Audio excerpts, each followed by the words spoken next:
여러분 안녕하세요. 미진서재 주인장 조미진입니다. 조직 내 리더십은 위계가 있습니다. 많은 조직들이 리더십 위계의 시작을 팀장으로 간주하고 리더는 팀장부터 리더십 역할을 시작해 책임과 권한을 넓혀가고 또 성장합니다.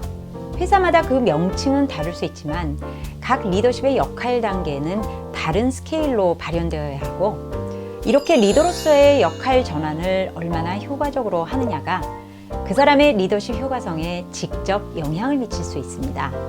효과적인 리더십의 가장 중요한 요소인 리더의 소통 역시 리더십의 역할 범위나 대상에 따라 그 내용과 방법이 달라져야 합니다. 그러나 많은 리더들이 본인이 그 다음 단계의 리더십 역할로 이동하였음에도 불구하고 이전 리더십 단계의 소통 형태나 내용을 그대로 유지함으로써 소위 리더의 소통 딜레마에 빠지게 되는 경우를 어렵지 않게 볼 수 있습니다. 즉, 리더의 역할이 다음 단계로 전환되면 담당하는 조직과 성원들의 사이즈가 커지게 되고 자연히 리더의 소통 형태에도 큰 변화가 필요한데 그러한 변화에 효과적으로 대응하기보다 소통의 딜레마에 빠져 혼란스러운 상황에 직면하게 된다는 것입니다. 구체적으로 이러한 리더의 역할 전환에 따른 대표적인 소통 딜레마를 살펴보면 다음과 같습니다.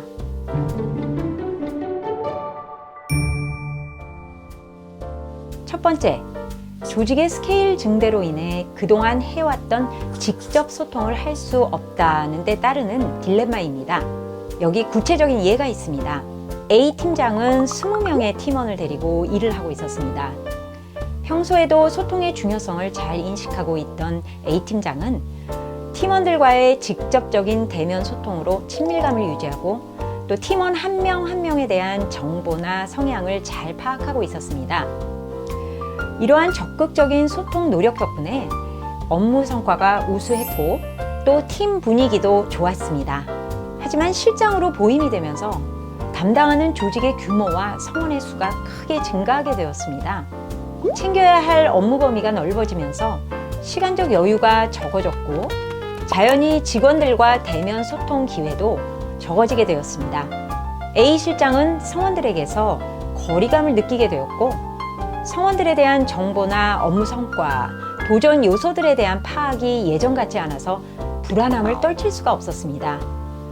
즉, 효과적인 소통은 성원 모두와의 직접 대면에 의한 소통이라고 철석같이 믿고 있었기 때문에 소통을 제대로 못하고 있다는 생각을 하게 된 것입니다. 두 번째, 소통의 내용상 딜레마입니다. 소규모의 팀원들을 이끌고 일할 때 소통의 내용은 물론 개인적으로 친밀한 대화 내용도 있었지만 대부분이 일을 하는 데 있어 문제를 해결하고 지도하는 내용이었습니다. 그런데 윗단계의 리더십으로 전환하면서 소통 내용에 대한 조직과 성원들의 기대 역시 달라지게 됩니다. 즉, 문제 해결을 위한 소통뿐 아니라 전체 조직의 비전과 방향, 일하는 방식과 조직 문화 관련 등 이전에 다뤄보지 않았던 소통 내용 확장에 대한 기대를 어떻게 맞추어야 하는지 혼란스러운 상황이 된다는 것입니다.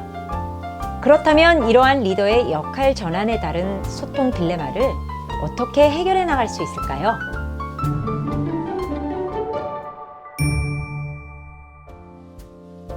우선 첫 번째, 조직 스케일의 확장에 따른 소통 딜레마는 구성원 모두를 리더가 직접 대면하는 소통은 불가능하다라는 사실을 인정하고 조직의 위계에 따른 간접 소통 방식을 적극적으로 설계하고 실행해야 합니다.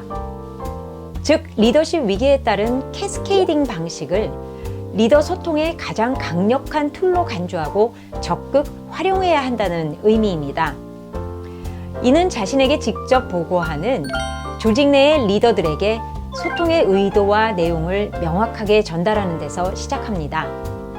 그래서 그들이 그 내용과 의도를 정확하게 해석하고 각자의 스타일에 맞게 성원들에게 전달할 수 있도록 지도하는 데 우선순위를 두어야 합니다. 물론 캐스케이딩 방식으로 한 리더가 원하는 모든 소통을 대신할 수는 없습니다. 1대1 직접 소통이 어렵다면 리더가 조직 전체를 대상으로 해야 하는 소통의 내용과 방법, 시기 등을 계획해 리더로서의 존재감을 부각시키는 것도 동시에 해야 합니다.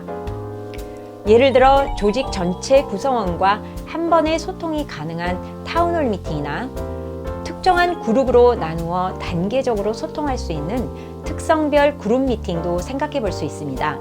리더의 생각과 고민 또는 조직의 방향을 담은 내용을 메일로 잘 정리해서 정기적으로 성원들에게 전달하는 방법도 활용해 볼 수 있습니다. 어떤 형태가 되던 조직 레벨의 소통은 가능하면 정교한 소통 플랜을 먼저 만들어 체계적으로 실행하는 것이 바람직합니다.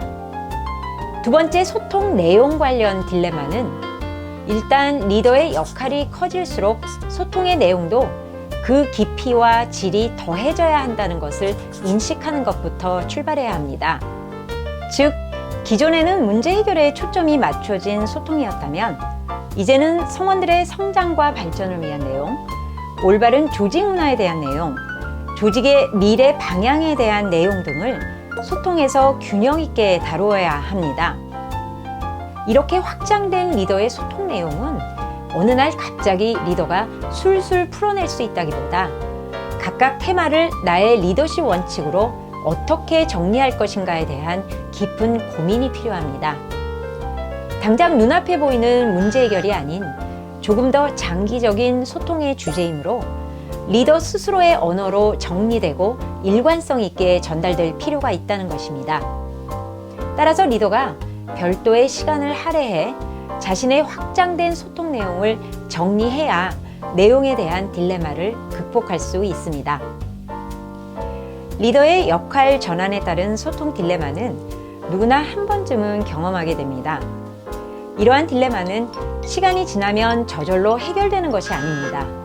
따라서 자신이 더 큰 리더십의 역할로 전환해야 하는 시기가 왔을 때 반드시 우선순위를 두고 고민하여 새롭게 실행으로 옮길 수 있는 실질적인 노력을 기울여 주시기 바랍니다.